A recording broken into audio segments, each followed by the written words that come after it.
un segundito solo antes de meternos en harina. Para el final del vídeo os he reservado una pequeña sorpresita, que bueno, que más bien es una pequeña confesión personal. Hay una muy básica. Si se te ocurre una genial idea para escribir un artículo, hazlo. Pero no por ello te vayas corriendo a abrirte un blog en cualquiera de los sistemas que existe, lo editas y lo publiques. Si se te ocurre una idea, hazlo. Pero luego párate a pensar si realmente de ese tema, de esa temática, tienes muchas más cosas que contar a la gente y tal. Lo primero que tienes que hacer es no hacer un blog, sino espera, vamos a ir paso a paso. Primero crea un proyecto. ¿Qué idea tienes? ¿Qué quieres hacer? ¿Vale? Y eso lo vamos a ir viendo en los próximos vídeos. Así que si quieres hacer un blog y tienes una idea muy buena, verla escribiendo, ve haciendo tu artículo o tus artículos, pero de momento hasta ahí. Número 2. El número 2 es que no decidas que, oye, mi blog ya se va a llamar, pues mi blog es elmasbonito.com.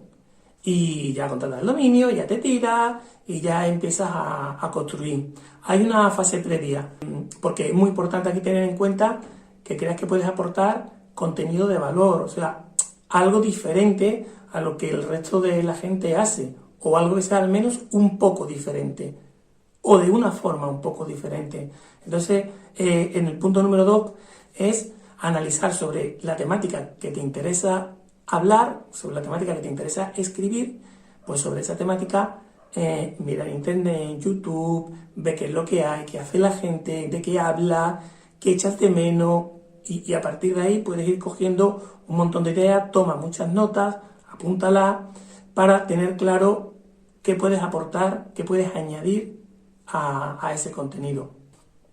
Y, en tercer lugar, lo que te decía antes, no crees un blog, crea un proyecto.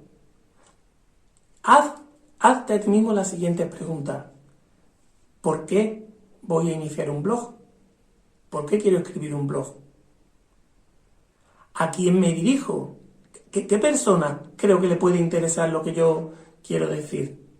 Y luego te puedes hacer también preguntas un poquito más prosaicas, pero prácticas. ¿Voy a tener tiempo para hacer un blog? ¿Le voy a dar continuidad en el tiempo? O incluso muy personales. ¿Me apetece hacer un blog? Hay mil motivos por el que hacerlo. Es de un tema que te apasiona y tu propia reflexión y tus propios aprendizajes los quieres reflejar en un blog, que en este caso es lo que yo estoy haciendo ahora. Lo importante en este paso número 3 es que pienses en tu proyecto. No pienses en crear un blog, piensa en crear un proyecto de conjunto.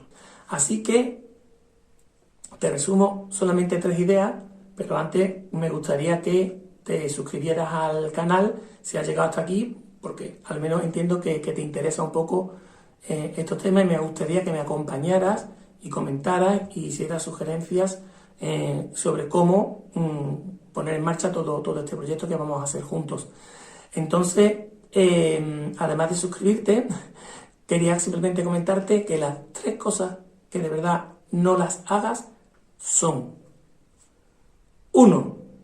Publicar corriendo en internet el primer artículo que acabas de escribir.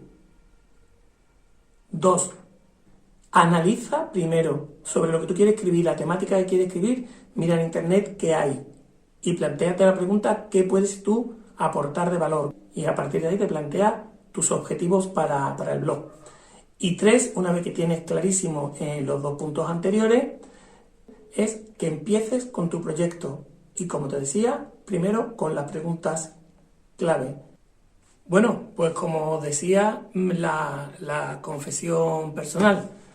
Cuando empecé con el blog mirardesdeabajo.com, que es mi blog personal, pues justamente hice esas 3 cosas. En un día en la calle se me ocurrió algo que sí o sí yo esto lo pongo por escrito y lo cuento. Llegué a mi casa corriendo, lo escribí, digo, lo tengo que publicar. ¿Dónde publico? ¿Dónde se puede publicar un blog? Lo primero que se me ocurrió, como tenía cuenta de Google, me fui a un Blogger, lo publiqué, Y me puse a difundirlo como loco, sin hacer más análisis. Luego me di cuenta que había palabras que estaban mal escritas, el título un desastre, luego empecé a no tener continuidad y a partir de ahí, aunque he ido mejorando, siempre ha sido un poquito como ir corriendo detrás del blog. Así que tú no lo hagas, ¿vale?